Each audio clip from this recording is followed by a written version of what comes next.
What's going on, fam?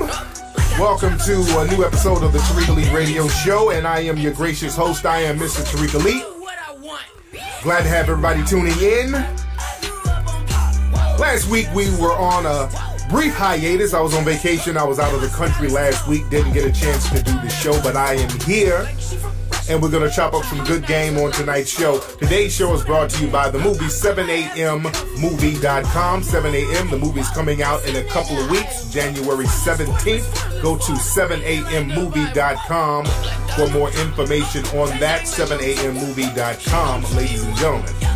And we're going to take some calls on today's show. The phone number is 818-850-5404. That is the number. We're going to take a real quick commercial break, ladies and gentlemen, and we're gonna get right into some game. So don't you go nowhere, and we'll be right back right here on Tariq Elite Radio. Arena Players, that's located in downtown Baltimore, Maryland. That's one of the oldest African-American community centers in the country. Arena Players, they're presenting a brand new play called Jitney by famous playwright August Wilson. Now, Jitney is a dramatic comedy set in the 1970s about black men struggling to make ends meet.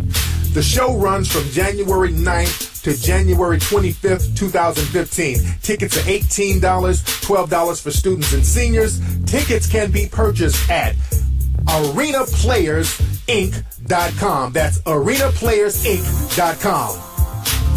If you want to get some real fly art, and I mean real fly art, you need to check out artbyrico.com. Now, artbyrico.com, they offer a variety of original or printed jazz art for any budget and for any occasion, and they ship nationwide. I have some of the art myself in my home, and it's fly. I can vouch for that. Go to artbyrico.com. That's artbyrico.com to get up on this fly art. Fact. In 1986, a document titled Silent Weapons for Quiet Wars was discovered. In it, a plan to control humanity in the form of a third world war. Case Ultra presents a new monthly t-shirt and magazine series exploring a fictional yet possible reality of events based on that document. See tragedy and hope unfold in each issue and get a high-quality t-shirt, magazine, and free stickers every month. Sign up now at caseultra.com. Use the coupon code KFLEX and you get 50% off on everything on the site. That's caseultra.com. You are now tuning in to the King of Game, Tariq Elite on Tariq Elite Radio. What's up, family? We are back right here on the Tariq Elite Radio Show. Brand new year, new game, and that's what we're going to talk about on today's show. This is the new game for the New Year show. I got a new audio setup, so everything should sound a tad bit more crisp and bigger. I got a whole new audio setup, so if the show sounds a little different, we've upgraded. Better mics, better sound, so we're getting it real fly for 2015, ladies and gentlemen. So let's see who we got on the phone. We got a lot of folks calling. Again, the phone number is 818-850-5404, ladies and gentlemen. Don't forget, by the way, go to HiddenColorsFilm.com. If you do not have the film Hidden Colors 1, 2, and 3, you can get that at HiddenColorsFilm.com. Let's see who we got on the phone, ladies and gentlemen. What's up? Who's calling? Oh, this is Khalif from Los Angeles.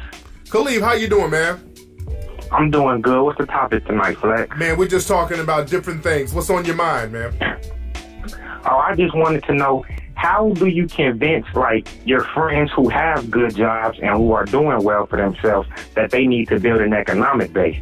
Because I know, like, I have, like, doctors and lawyers in the family, but they have that, oh, just worry about yourself mentality. Yeah, unfortunately, man, a lot of black folks are caught up in that rugged individualism that's been taught to us by the dominant society when they don't practice that. They practice group economics, they practice group think, especially when they deal with us, they practice group code. But we're taught to be rugged individuals, forget about the other black folks, just go for self, and that leaves us vulnerable and weak. And that's something that black folks are going to have to wake up to. Black people think, okay, if I just become that special Negro, I'm going to be treated differently than the others, and it just never works out like that at the end of the day. We always get a rude awakening. So your family who are doctors and lawyers, they should be in a position where they are running their own practices.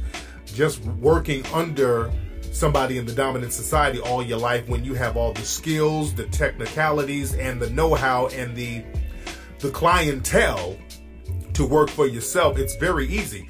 People in the dominant society don't do that, especially in law firms. These dudes will work for a law firm for a few years, learn the game, build up their clientele, and then they bounce. But we want to sit up there under somebody for 40 damn years, and at the end of the day, you get like a watch and a little bullshit pension, and you think that you can pass that down, and that's not going to work anymore. So we just got to talk to folks who are down to elevate themselves from that situation, because we can't save everybody, and that's another thing.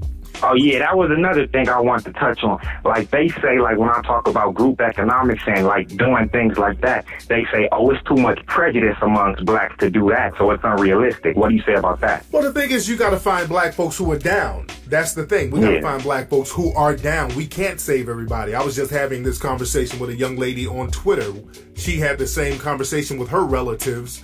And I think one of her relatives was like a black feminist, and she was trying to convert this girl and trying to show her the light. And I'm like, man, you will lose your mind trying to recruit black folks who don't want to be recruited. There's black folks out here who are totally comfortable with being on the plantation, so to speak.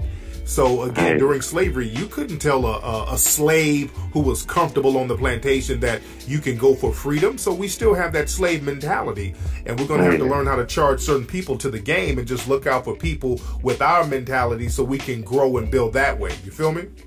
Yeah, good looking, Flex. Much respect, fam. It's very important, family, and I've talked about this many times. We got to stop trying to recruit people who don't want to be recruited. That's part of the new game of 2015, y'all. Learn how to charge some people to the game. Some folks, man, they're just not worth being recruited. We spend a lot of time and energy trying to recruit people who are dragging you down. You spend a lot of time and energy trying to convince and pull and knock sense into people who are sitting up playing dumb. These people are going to drain your energy, man. It's time to charge certain people to the game. Everybody cannot be saved. And this young lady I was talking to on Twitter, she's probably listening now. We had a pretty cool conversation. And she was like, well, my cousin is this, and she's a black feminist, and she says that, and she disagrees. I said, the minute you see somebody claiming something, but they do not practice it, right there shows you how serious they are about what they're claiming. That's number one. So they're not even serious about what they're claiming. You can't claim to be something if you don't practice it. If you say that you're a Muslim, but you eat bologna sandwiches, pork chops, and ham hocks all the time, you never go to the mosque, you never pray, but you run around talking about you're a Muslim, you're just faking the funk. You're not really a Muslim. You're just somebody who's fronting like one. And if you say that you're a quote-unquote black feminist and you don't practice what you say you are, you don't do anything for black women, you don't advocate anything for black women, you don't build anything for black women, you're just somebody who's pretending to be a black feminist. I've said this many, many times, and that ideology and that logic frame goes for any type of practice people claim that they are participating in. So when people are not even being true to their own claims, they're not going to be true to you, and you're going to waste a lot of time and energy trying to recruit people like this. 2015 is the year of charging motherfuckers to the game. It's just that simple. What's up? Who's calling? Flat Tire. How you doing, man? It's Love Jones, DC, man. Love Jones. Well, how you doing, fam? How you doing, brother? I look forward to meeting you one day, man. Very inspirational, brother. Yes, indeed. I would love to get back out there in DC, by the way. Man, I want to tell you, man, the white male propaganda machine is working hard. There's a movie coming out later this month called Black or White, starring Kevin Costner. And it has Viola Davis in it, and this mix, I think it's about Kevin Costner rearing this interracial little girl. And it just smells like white male propaganda again. being shown in the media. So, what's your take on that? Yeah, let me break that down real quick. So I'm gonna get off the phone with you, and I'm gonna let you check it out on the playback, fam. But let me touch on that, because that's another trick that a lot of black people are falling for. And I talked about this a little bit on my Ustream show this Sunday. I just came back from Samoa. I was in the beautiful island country of Samoa. I was in American Samoa. There's 3 islands, main islands over there, and I was in the part that was annexed by America. And beautiful people over there. Beautiful brothers and sisters. Wonderful, beautiful Melanoid brothers and sisters over there. And I had a tour guide over there who happened to be a white guy. And it was shocking that I saw him, because I went to the people at my hotel and I told them I wanted to do a tour of the island. And because there were so many Melanoid people there, you could really count the Europeans there on one hand. It was very few Europeans there. Wasn't too many white people there on that island.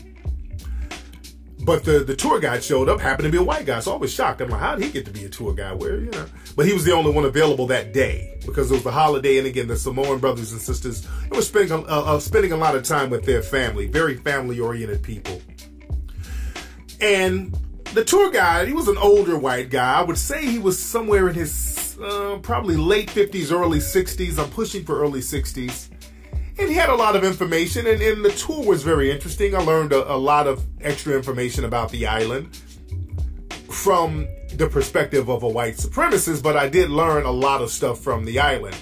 And I did get to talk later on when I was there to some other brothers and sisters there, some of the melanated brothers and sisters there, to get another side of the story. But I'm going on the tour with this guy, European guy. And he had a lot of white supremacist views, and he was very polite. And when I say white supremacist views, a lot of times people think a white supremacist is somebody who's just real mean-spirited and just very angry and aggressive. No. A white supremacist is anybody who feels like they should be, or it's justifiable to be in a superior position over people who are melanated. And also, a white supremacist is somebody who knows that white supremacy exists, but they do not say nor do anything about it. They are just as culpable as being white supremacists themselves. But this guy had a lot of low-key white supremacist views. He said a lot of low-key slick stuff. He was talking about a lot of the people there in somewhat of a derogatory manner. He was referring to a couple of people as savages over there. Wild man, oh, that guy right there, he's the wild man. And he was like, that person over there is the village idiot. He was saying little stuff like that, and I felt very uncomfortable with him referring to those good brothers and sisters over there like that. But I chilled, and I just listened to him, and I was just soaking up some of the stuff he was saying. Because when a suspected white supremacist is talking, I like to sit back and listen. And come to find out that this guy has like a bunch of kids who are half Samoan. The guy went over there about 30 years ago and set up shop and basically laid up with a bunch of Samoan women. He had like 3 Samoan wives back to back, and the guy had like 12 children, and I'm not even exaggerating. The guy had 12 children. And this just goes to show, you got people out here who will have children with melanated people, and they'll still have the same white supremacist views as any other white supremacist. The way he was describing some of the people there, he sounded just like any other white supremacist you would meet over here. And that's the trick that a lot of black people fall for. You think that just because a person in the dominant society is having sex with you or any other person of color, that they're somehow not racist or they're somehow not a white supremacist. And that's one of the biggest mistakes you can make. And I talked about this deep on Ustream. I'm not going to get too deep into it here. But they keep putting out these movies and these shows showing that white people are having sex and having children and mixed children with black people, so everything is okay. And Elijah Muhammad said that's one of the greatest tricks. That's one of the last tricks that they're going to pull on us. And black people are falling for that. That's why I talk about the Negro bedwench mentality. That's something that the dominant society created. that narrative, the Negro bedwench, that's something that they talk about in private. Because a lot of people attribute the Negro bedwench terminology to me. I just popularized it. Yes, I did popularize that term, but it is a historical term. And this is what the white supremacists say about certain people in their community. When we're not around and you see black people out here cooning it up, black men and women cooning it up for the dominant society, they'll laugh and smile in your face. They'll even have sex with you, but behind closed doors, they call you Negro coons and Negro bedwenches. That's the reality. So they use these movies and these propaganda pieces to show that, okay, we're all having sex, so everything is okay now. No, it's not okay, because the sexual encounters are always in controlled settings. They don't let it go too wild. They'll show a Kim Kardashian here or there. They'll show a movie here or there with a white man having a Negro bedwench type of slumming relationship. But the stark reality is we're still a segregated society. Black folks live on the designated side of town and the dominant society live on their part of town. So the wealth disparity and the resources disparity, that's still a wide gap. So nothing is the same. Nothing has changed, rather. Everything is still the same as far as wealth and power. None of the wealth and power is shared. See, the thing is, the dominant society, they like to talk about everything except wealth and power. Where's the resources going? How come the resources are not being integrated? See, when I go on tour, I got a lot of lectures coming up, by the way, and I'm going to talk about that real deep, about the deprivation of resources. Because that's what it all boils down to. They'll give you everything. Hey, we'll march with you. We'll sing with you. We might even eat with you. We'll let you shop with us. We'll even have sex with you, but we're going to keep the resources over here. At the end of the day, the resources are stuck with the dominant society. So I keep my eyes on the resources. And like I said, I'm going to be doing some lectures. I got some coming up in March. I'm going to be in Chicago at the end of March, I think. I'm going to be in London, I think March 15th. I think that's going to be the date. I'm waiting on the promoters to send me the flyer and everything with the venue. And I'm going to post that up on my Facebook and Twitter. Follow me on Twitter at Tariq Nasheed if you're not following me. And other people, if you want me to do lectures, because a lot of people are asking me about lectures, email me so we can set it up. My email is kflex4life, KFLEX, the number 4, life, @yahoo.com. And email me when you're ready to do business. I've talked to people about that. Don't email me with your plans. I really, really, really don't want to hear people's plans on doing something. Black people have a very bad habit of doing that. I've talked about that a million times, especially black men. Brothers will sit up and go on and on and on and on about how they're trying to get something together. I don't want to hear that. I've said that a million times, and no disrespect, but I don't want to hear about you trying to get some paper together, I don't want to hear your plans. Because dudes get stuck on that. You think you trying to do something is actually doing something, and you want a pat on the back for doing or trying to do something. Dudes want to get props for trying to get something together. And that's a very bad habit brothers got to get out of. Start doing stuff, accomplishing stuff. Just like a lot of people got mad at Oprah. Oprah recently talked about all these protests going on around the country. And she was basically saying she wants to see some leaders come out of this. So she wants to see people coming out of this with some type of direction, some type of agenda, like steps of progress. What are the steps? What's going to be done step by step? What are the demands? What are the needs? What are the wants? What's going to be done? That's basically what she was saying. And a lot of the Negroes on Twitter got upset with her. Really, it was low-key hating on her because she's rich. And that's my thing. I've criticized Oprah for a few things, and I like Oprah. I like Oprah a lot. I got a lot of respect for Oprah. And, you know, I've given criticism where I think criticism is due. But a lot of black folks just be hating just because somebody is rich. So I think a lot of it had to do with that, because what she said was not wrong. Now, my thing is, I'm not big on any leaders, but the thing is, you got a lot of people out here with these protests trying to march around like they're the leaders, but they have no agenda. My thing is, I don't give a damn what you call yourself or why you're protesting, but let me know what the agenda is. What are we going to do after the protest? See, and nobody's talking about that. You got a lot of people out here running up in front of cameras trying to get camera time, especially this small group of people down there in Ferguson. They know who they are, and I've talked about them several times. I'm not going to mention their names to give them any shine, but a few of them, it's a very small handful of them. They always mentioning my name in a real greasy way, by the way. My name happens to be in their mouths all the time for some reason, because I think, because I get stuff done and, you know, I help get money for folks. These people down there think that I'm trying to take their shine, and that's really what they're all about. They're out there just trying to get shine. Jumping up on stage and taking mics from people and talking about the camera should be on them. That's nigga shit.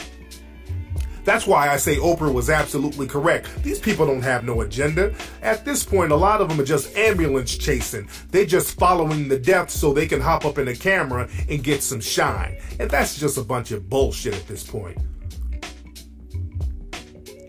Cats need to start talking about what we're going to do. I went down there to Ferguson and St. Louis, and I said specifically the steps need to be taken. We went down there and registered people to vote. Let's start recalling some of these people. Let's get some economic empowerment going on. We need some money circulated so we can start taking people in and out of office so we can create an economic base. There's a whole bunch of stuff that we can do. And we don't need nobody out there saying, well, I'm the leader to do so. We just need to get a code of conduct and abide by that. So a lot of these people got kind of bent out of shape over Oprah, and we have to start asking questions. What are we going to do after all these protests? The protests, that's supposed to be one stage of the game. That's not the whole game. That's just one stage. You protest, you get a lot of the media attention by protesting. That's one stage. And then one group should be working with legislators.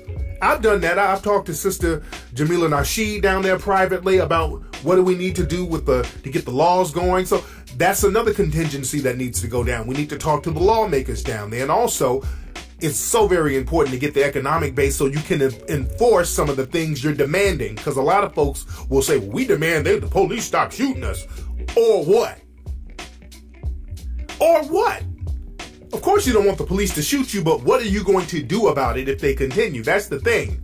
Nobody gives a shit about your demands. What are you going to do if they do not meet your demands? So you have to have your economic game together. You got to be either about that life or your economic game has to be popping. Just like my man David Banner said, the white supremacists understand two things, blood and money. That's the name of the game. It's all about blood and money. Either you're going to shed blood, which most black folks are not going to do. But if they did, the white supremacists would wake up to that. In the 1960s, the brothers and sisters shed blood. They didn't have no money. But what little money they did circulate that. They circulated their money, like with the bus boycott down in Montgomery. We talked about that in Hidden Colors 3, which you should get at hiddencolorsfilm.com. They circulated their money, withdrew their money from the dominant society, and crippled their economy. So that city had to yield to the demands of the black folks. Also in other cities, what happened, brothers and sisters, was just sniping cops from windows. Now, they don't talk about that. That's something that they don't talk about. But in the 60s, especially during the summer of 67, the long, hot summer, we also talked about that. Those brothers and sisters were sniping cops from the window. So that changed the game a lot. Just like in New York recently. The cops in New York were antagonizing a lot of black people up in New York. Walking around with these t-shirts talking about I can breathe. Just really doing a lot of degenerate behavior. That dude came up from Baltimore, shot those two cops, and immediately those cops stopped arresting people randomly. They stopped petty arrests and random stops. They cut that out overnight. Now, I'm not saying go that route, but that just goes to show there has to be reciprocal action. sitting up just begging people to stop. You've been doing that for the last 400 years. And most black people are afraid to go out there and put in work, so use your economy. That's what I'm saying. I suggest you use your economy because that's just as effective. Get your economic game together, but I digress. Let me see who else is on the phone, because I do want to get into some good game on today's show. What's up? Who's calling? Hey, Tariq. This is Rudy out of Chicago, man. How you doing this evening? I'm good, Rudy. What's going on with you, player? What's good, family? Hey, I just had a statement to run by you. I had an opportunity to see the Selma film yesterday at the Icons playing downtown in Chicago. Okay. And one thing that I observed was the fact that we're in the 50th anniversary of the Voting Rights Act, and that's what pretty much they were celebrating. But yet I noticed that they stripped the key elements of that act 2 years ago, back in the summer of 2013, I believe. Yeah. And so I found it interesting that they would make a film that will be celebrating something that the U.S. government itself stripped. And I just wondered what you thought about that going forward. Yeah, man. The thing is, man, with the dominant society, they will always promote what they want us to celebrate. And they want us to celebrate submissiveness. They want us to celebrate nonviolence. They want us to celebrate passivity. And these are the key elements they like to emphasize by Dr. King. Now, I haven't seen this movie, and I do want to see it. My man Omar, he's in the movie, and I do want to see the movie. The acting looked like it's good, so I do want to see the movie. But one thing that these movies never emphasize about Dr. King, they never emphasize that he wanted reparations. Yes, sir. They never talk about that. They never emphasize his radical side. And I always talk to white supremacists when they tell me, well, Tariq, come on, man. All that black empowerment stuff, come on. Dr. King said that all of us should just be together as brother and sister and blah, blah, blah. I said, well, Dr. King also said we needed reparations. Do you agree with that? Then they'll change the subject. So whenever the dominant society gives us something and tells us, black people, to give props to something, we always have to look at it or take it with a grain of salt, because they're not going to tell us something that's going to really empower us. And we just got to understand that. We can enjoy and be entertained by certain things, but understand the propaganda and the message that they're trying to give to us, because they're always trying to give us a message. And that's the thing. Black people have to understand, the white supremacists, they're 24 hours a day with how they operate. Black people, we got the impression that racism, white supremacy is something that just happens every blue moon. The white supremacists are working 24 hours a damn day around the clock on how to keep us in a certain position. Just like with Sony. You saw all these executives trading emails with each other, just talking shit about black folks all day. You understand? Mm-hmm. So we got to understand how we're perceived by these people, the white supremacists, and the work and the time and the energy and the resources they put in to send out messages to keep us complacent. So let us not fall for the propaganda. That's why I do the Hidden Colors films, to take it to another level. You feel me? Yes, sir, and I appreciate your analysis, brother, and I really look forward to when you come back to Chicago and seeing you once again. I know you said later this year, around about March, and thank you so much for everything you do, man. I got all the books, the DVDs, everything like that. I look forward to seeing you again, my brother, in peace. Much respect, family. Peace. Yeah, I can't wait to get back to Chicago, man. We're going to have a ball up there. But like I was saying, man, we got to stop waiting on the dominant society to give us our cues. And I'm going to talk about that. Let's get into some game, because I really want to get into some game today. And let me give some game for the brothers and sisters out there, especially the brothers in the dating arena, because a lot of times people say I drift away from the dating game and the ism. So we're going to talk about a little ism today. Let's talk some ism today. We're going to chop up some game. We're going to chop up some ism. Now, let me give you some game tips to start your year off, fellas. I'm going to give you 5 for the dating and relationship game, so we can start our relationships off the way we need to start them. Now, number 1, fellas. First thing, fellas, you need to do, work on tightening your mouthpiece. That's very important. I'm running into a lot of brothers out here. Brothers can't talk. You can't articulate yourself correctly. That's going to have to stop. All this mush mouth shit that's going on, fellas, you're going to have to strengthen your mouthpiece. You're going to have to read more books. You're going to have to listen to more articulate speakers. You're going to have to get your mouthpiece game up. If you got to learn another language, learn that. If you need to learn Swahili, speak that fluently. But you're going to have to speak something fluently. English, Swahili, Spanish, something fluent, you are going to have to speak. All this Niglish I'm hearing, that ain't going to cut it. And also, you're going to have to step your mouthpiece up, you're going to have to limit your combo that you have with people who have equally limited vocabularies. Because that's the problem. You grow up around other niggas who can't talk. And you can't talk. So you never really upgrade your mouthpiece. So that's the most important thing a lot of brothers are going to have to do. Number one, up your vocabulary. Tighten your mouthpiece up. Because let me tell you something. You can't dazzle the ladies with a limited vocabulary. That's the thing, fellas. When you're trying to spit at the ladies and you got the mush mouth game going on, that's you're shooting yourself in the foot. Basic articulation when you're spitting at the ladies, man, that's going to give you a 40% boost. I've been places, man, when I was single and ready to mingle.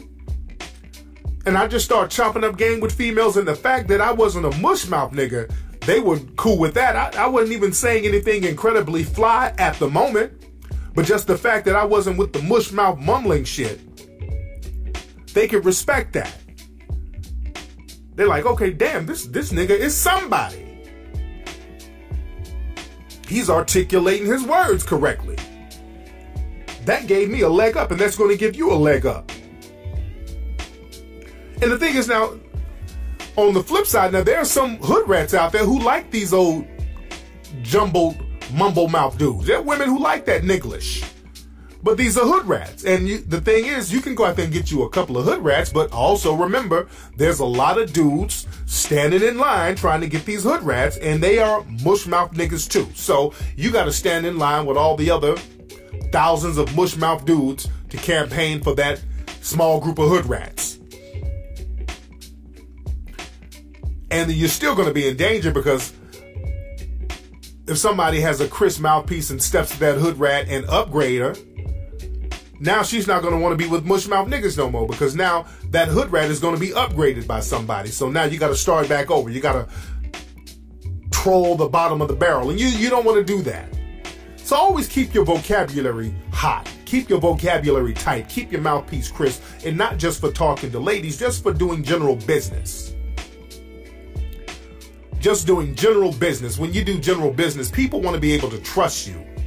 Because that's the number one thing in the game. Doing business is all about trust. Business is damn near 99% trust. People can trust brands. That's why people build brands. You trust brands. When a brand puts out something new, you trust that the brand has put out hot material before, then you rock with them. That's why people rock with me. Not to pat myself on the back, but they know that I'm going to bring something hot. They know that it's going to be thorough. They can trust that I'm going to bring that heat. So when you have a crisp mouthpiece, people can trust you. If you're walking around and you got the raggedy mush mouth and you can't articulate your words, people cannot trust you. They simply can't trust you. It's something about a mushmouth motherfucker. People just can't trust that because it looks low class. It gives a low class, low level feel, and that's just the long and short of it. That's not to shit on anybody. I'm not doing it in a Bill Cosby way. You know how Bill Cosby was like, "You black people don't know how to talk." No. I'm saying step your mouthpiece up. It's going to help you in the long run. That's going to help you do better business. You got to step your mouthpiece up with whatever you do, even on the street level. Even on the street level, you out there trying to move weight. You out there got half a chicken, you trying to flip. A nigga on the other side is looking at you. If you talking slow and dim-witted, ain't nobody gonna trust you with their work. Niggas are looking at you like, okay, this nigga's gonna take this brick and run off with it, talking like he talking. So even on the street level, dudes ain't gonna really trust you if you got the mush mouth. That's why a lot of the street hustlers, the real thorough ones, they were articulate dudes. So any way you go in the game, your mouthpiece has to be crisp. Now, the second tip for stepping your game up for the new year, fellas, learn how to talk to and not talk at females. A lot of dudes do that, man. Instead of talking to females, you talk at them. You damn near verbally assault them. You're throwing words at them without engaging with the women. You got to engage with the women, fellas. You got to engage with them. Just running up, what's your name? You got a man? What's your name? You got a man? That shit is played out. That's some old 1998 shit. That's played. You got to learn how to engage. Talk, listen. Talk, listen. Talk, listen. Engage with the females. That way you can build and make progress. But just talking at females, that's scaring them, and you're limiting your game. Now, number 3, the third thing you need to do, fellas, to step your game up, you need to learn how to tell the difference between soft choosing and hard choosing. You need to know when a female is soft choosing you and when a female is hard choosing you. And I've made references to this before on the show, but about soft choosing and hard choosing. See, soft choosing is basically you out and about and a woman gives you a real fly glance. She looks at you 2-3 seconds too long. See, that's soft choosing. And you got to know how to pick up on that. I've talked about that many times on the show. You got to know how to pick up on soft choosing. Or the female might walk by you a couple of times. That's a way of soft choosing. And you got to know how to pick up on that. Now, hard choosing is when the female actually strikes up a conversation. The female's a little more direct with her game. She's more direct with her interest. And the thing is this, hard choosing, when a female is hard choosing a dude, a lot of times that throws him off his game because a lot of guys want to be the pursuer. They want to be the hunter. They want to be the conqueror, so to speak. And they think by chasing the woman and getting her to submit, that's the main accomplishment. They kind of get off on that. So when a woman steps to them with a hard choose, it throws their game in cahoots, and they don't know how to deal with that. But the thorough players know that just stepping out in the arena, when you are fly, when you have it together, when you are crisp, when your mouth is crisp and your clothes are crisp and your demeanor is crisp and your confidence is crisp, when you step out, you know they're supposed to do a hard choose. You expect a hard choose when you become thorough in the game, so that doesn't throw you off. That's the level of the game you want to beat at. That's the level of the game you want to get to. When you expect them to choose, you expect them to give you a hard choose. You can deal with a soft choose too, but you expect a hard choose when you get to a certain level of the game. Like, hey, I'm not out here trying to run around. That's why boss player type dudes will get like a little table, a VIP table, and just post up instead of circle the venue scouting for women. You just kind of post up. You fly, you got your crew with you doing your thing, and then the females just kind of come over to you. And that's an extreme, but even if you're dressed right and you're carrying yourself a certain way, you'll get that hard choose. And like I said, a lot of guys don't know how to deal with a hard choose. Again, I didn't know how to deal with hard choosing females when I first encountered them as a very young guy. I remember going to the clubs out here in LA when I was very young. I would get in the clubs when I was like 19 and 20. I don't know why they would let me in, by the way. Certain clubs would let me in and I wasn't even supposed to be in there, but I would be able to get in certain clubs. And I remember the first time I got a real hard choose from a female, and I didn't really know how to handle it. The shit kind of scared me to a certain degree. I was at a club at the Beverly Center. There was a club at the bottom of the Beverly Center. I cannot think of the name of the club. but it was at the Beverly Center. And I was posted up, chilling, and I was talking to a girl, and we had a real cool little conversation. Then she bust out, so you want to get out of here and go to my place? She said that to me. And I wasn't used to that. I was used to, macking and spitting and, convincing the girls to roll out. And this chick just boldly said, do you want to go to my spot with me? And at that time, I wasn't used to that. I declined. And this was a fly chick, but it scared me. I'm like, shit, she might be trying to rob me or something. I didn't know what to think. I was gone. I didn't know how to handle that. So I respectfully declined. I kind of punked out.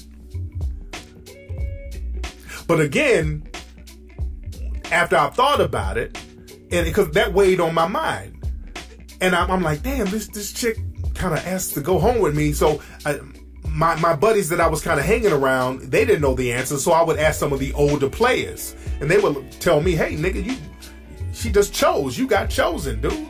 You're supposed to get chosen. And that stayed in my mind for years. I'm supposed to get chosen. So when I saw that girl again a few weeks later, saw the same girl, and the fact that I turned her down, I became more of a challenge. So she asked me again. She said, so look, I think you fly like you. You want to go to my place? This time I said, hell yeah, let's do this. And went to her place, and we made things happen. We got it popping. So I learned how to accept that hard choose. And you need to learn how to accept that hard choose. And also, another thing you have to understand, number 4, this is the 4th tip I'm going to give you. Don't create physical barriers with potentials. When you have females who are potentials, females that you might potentially get with, females that you might potentially date, you might meet a person out and about, and then y'all set up a time to hook up. Don't create a situation where you're going to put up physical barriers, because a lot of times we meet people and all of a sudden we want to do all these extracurricular activities, and what happens is that these activities will thwart the chemistry between us. Because a lot of times when you go out with people, the first time you go out with somebody, you want to establish chemistry. You want to see what the chemistry is like. And a lot of times, if you're going to dinner, a lot of times dinner can mess up the chemistry because that's a barrier. You got tables, waiters, food. So you're not able to vibe like you should. So I say you should go to dinner with somebody after you vibe with them, after you've established some type of chemistry with them. Also, a lot of times when we go on first dates, we might bring friends. It might be some double date, a triple date type of deal. And you're not going to really get the chemistry that you need with that person. So you don't want to limit the chemistry. You want to be in a situation where you're chopping up game, you're next to somebody, you're vibing with them, you're able to converse with them without all of these barriers being there. Coffee, something like that is cool.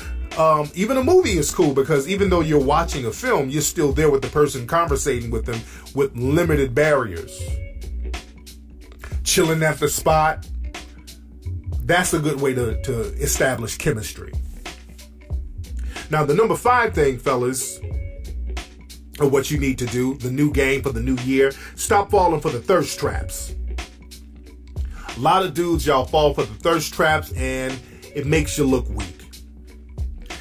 And we see it online all day. You see women posting up pictures and dudes making goofy, thirsty comments, and they do that just to get the goofy, thirsty comments from goofy, thirsty dudes.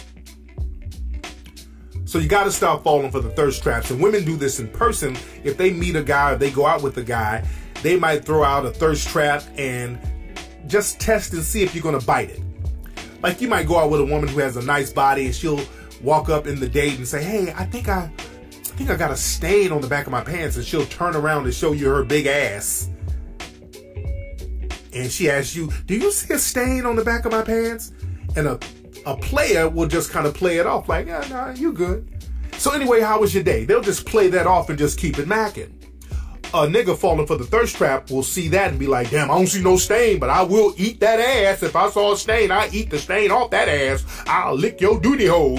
A thirsty nigga falls for the trap every time. And the woman is looking like, okay, I got this dude. I got him. So let me make him pay for this date. I'm going to see if I can get him to pay a little rent. I'm going to see if he can get me to the mall. The minute you fall for that thirst trap, she's put you into the trick mode.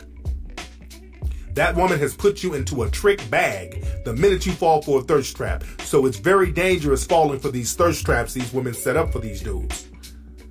So always keep your game tight, and that's going to help you out for the new year. That's been today's show, ladies and gentlemen. So glad that everybody tuned in. Don't forget, man, I'm going to be doing lectures all over the place. Email me. Couple of emails. kflex4life@yahoo.com. info@tariqelite.com. Email me if you want to set up a lecture for possibly February, definitely March. We can schedule some lectures around my other March dates. Email me and let's get this thing popping. Don't forget, man, get Hidden Colors 1, 2, and 3 at hiddencolorsfilm.com, ladies and gentlemen. And don't forget to follow me on Instagram at Tariq Elite and follow me on Twitter at Tariq Nasheed. I'm going to holla at you this Sunday on Ustream. Peace.